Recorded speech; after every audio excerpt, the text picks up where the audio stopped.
तो जैसा कि मैंने आप सबको बताया कि मैं पहुंच चुका हूं बेलसड़ी गांव में, जहां पर दीपक राजभर की गोली मारकर हत्या कर दी गई थी।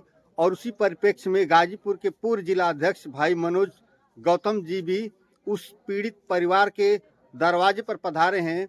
मैं जानना चाहूँगा मनोज गौतम जी से, आप क्या इस पीड़ित परिवार को अपने विचार रखिए, क्या कहना चाहेंगे, कैसे न्याय दिलाया जाएगा, इस सरकार के बारे में क्या कहना चाहते हैं?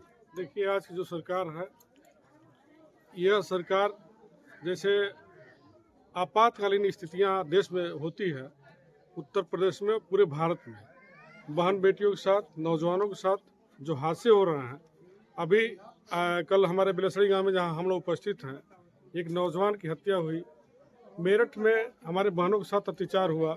इस सारी घटनाएं जो देश में चल रही हैं, अभी मेरठ में आज भी घटना हुआ, एक नौजवान को जिंदा जला दिया गया है। ये सरकार क्या कर रही है?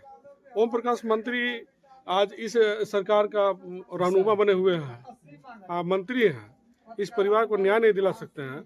और मैं पूरे जोरदार तरीके से इस बात कहूँगा, अगर राजभर समाज के लोग मदद करते हैं तो मैं निश्चल भावना से अपने पूरी टीम को लेकर के राजभर समाज की लड़ाई को लड़ने के लिए तैयार हैं। आप बुलंदी की आवाज़ इस बात को करके लड़ूंगा और न्याय दिलाने का भी काम करूंगा। और मैं पीड़ित परिवार के साथ खड़ा हूं, हर तरह से खड़ा हूं, चाहे जैसे लोग चाहें मैं खड़ा हूं, न्याय दिलाकर ही रहूंगा। दूसरी चीज़ है कि अब तक शाम की घटना है, कल शाम घटना है, और अब तक अपराधियों की गिरफ्तारी नहीं हुई है। सबसे निंदनीय बात तो ये है कि अपराधी की गिरफ्तारी नहीं हुई। पुलिस किसी अधिकारी से आपसे बात हुई है, क्या उन्होंने कहा? हमें अभी एसपी ग्रामीण से बात हुई है, वो ये कह रहे हैं कि 2 लोगों को उठाकर बैठाया गया है और उनसे पूछताछ चल रही है।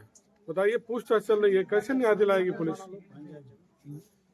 अब पुलिस हाथ में हाथ रखकर बैठी है, अपराधी घूम रहा है खुलेआम मंचों पे। क्या मतलब है? इस देश में आपातकालीन स्थितियां हैं, किसी की भी हत्या हो सकती है, किसी भी बहन बेटियों की इज्जत चली जाएगी, कोई इसमें गुरेज नहीं है कहने में। तो ये थे भीम आर्मी के पूर्व जिला अध्यक्ष भाई मनोज जी, जो पेशे से एडवोकेट भी हैं। इनका कहना है कि पीड़ित परिवार यदि मेरे साथ खड़ा रहा तो मैं भी पीड़ित परिवार के साथ कंधे से कंधे मिलाकर खड़ा ही रहूंगा, और जब तक न्याय नहीं मिल सकता तब तक मैं उनके साथ बना रहूंगा। चाहे सरकार से लड़ना पड़े, चाहे अधिकारियों से लड़ना पड़े, किसी से भी लड़ना पड़े तो मैं लड़कर ही रहूंगा और पीड़ित परिवार को अवश्य न्याय दिलाऊंगा। आगे क्या होता है इस घटना के बारे में फिर डिटेल मिलेगा तो आपसे रूबरू होंगे। बने रहिए पाली न्यूज नेटवर्क के साथ। धन्यवाद।